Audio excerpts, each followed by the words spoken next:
everybody and welcome to another Wednesday Wow on the Jensory YouTube channel. It's a colour theme week this week and we're thinking about active learning today, which is a really big passion of mine and I'm sure will engage all of your learners at home. So I'm going to put the resource list up on the screen now and then we'll get started.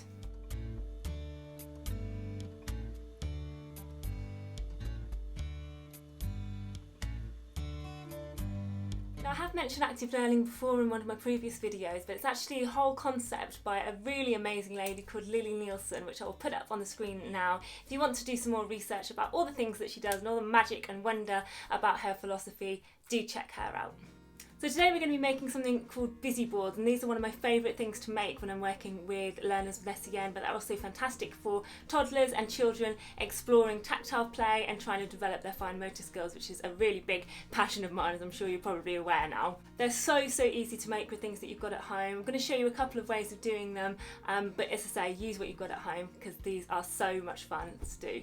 Now, the whole philosophy around active learning is about learners trying to do things as independently as they possibly can. Now, we all know that children, as they develop, want to be as independent as they can, as early as they can, and it's up to us to try and provide those opportunities so they can get the best out of this experience. Now, we have to remember, if you've got a disability, often a lot of things are done to you and for you, and actually your own experience of doing things for yourself can sometimes be somewhat limited, and that's where active learning comes in. So the whole principle is about children reaching out, making sounds, having an immediate effect on their close proximity environment. And actually what it does then is inspire a really important thing in our learners, which is a sense of hope, which is a sense that they can actually do things for themselves, create cause and effect actions that actually make them smile and give them that sense of joy that we all love to experience in our lives.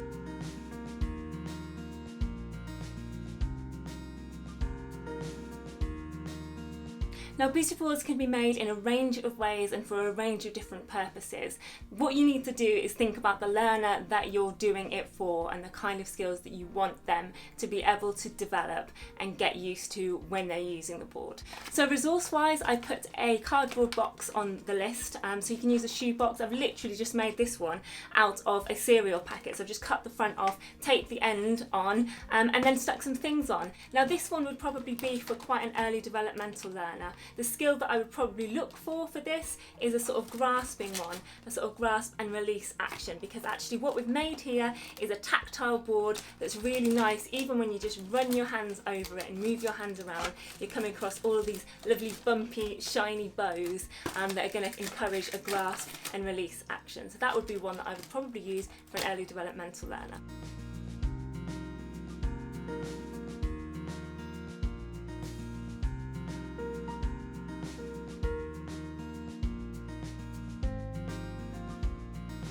Now, as you can probably see, I've also got these slightly more heavy duty ones. Now, if you're in a bit of a rush, the cereal box ones are fab to make.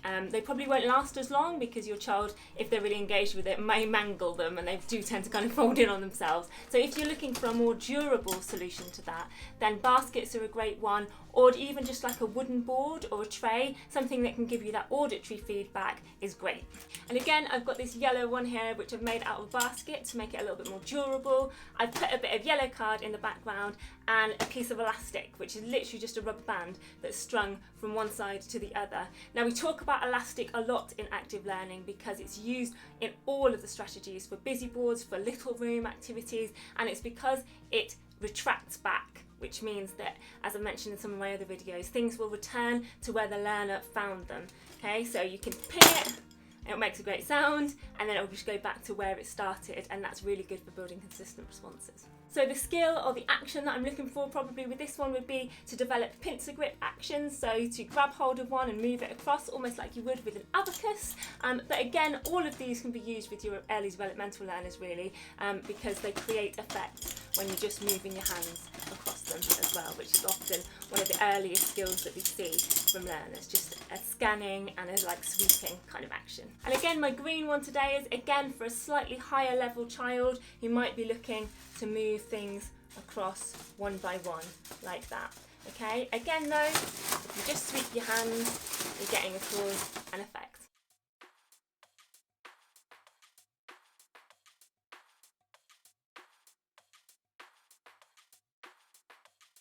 So in terms of stimuli that you might want to use for this, anything that is sensory or creates a noise when you ping it or move your hand across it will be great for this. So keep an eye out in the shops. If you see something, scourers, beads, cut up pieces of straw that you can move around, all work really fantastically for these. I've also attached as well onto the side just an elastic band. Now what this does is if your child's in a supportive seating or a pushchair or a trolley, you can hook this round something on their pushchair and it will just keep the board in place so they can have a lovely exploratory time. So I just want to show you this blue board that I've made as well. Again, it's a busy board, but it's called a topple board.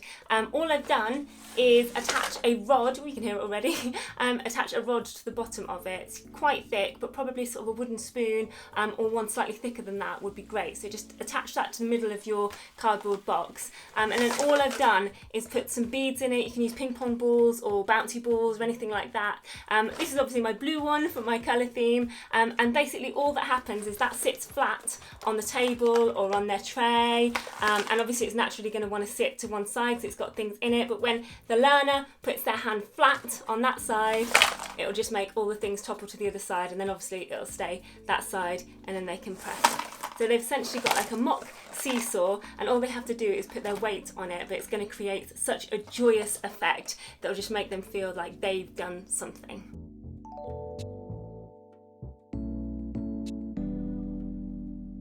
And they are our busy boards, our lovely active learning Wow Wednesday for our colour theme this week. I really hope you enjoy them. They take so little time to make up, but the benefit that you'll get from your child or your learner when you're doing this is just monumental. So I really recommend doing some active learning with them. So I'll see you on Friday for a lovely colour themed sing along. Until then, please do like just under here on the bottom of the video if you really enjoyed today. It really helps get these videos out there and get them seen when you like and share. So please do that, because I want to just try and reach as many people as we can really. So thank you so much for tuning in, and I'll see you on Friday. Take care everybody. Bye.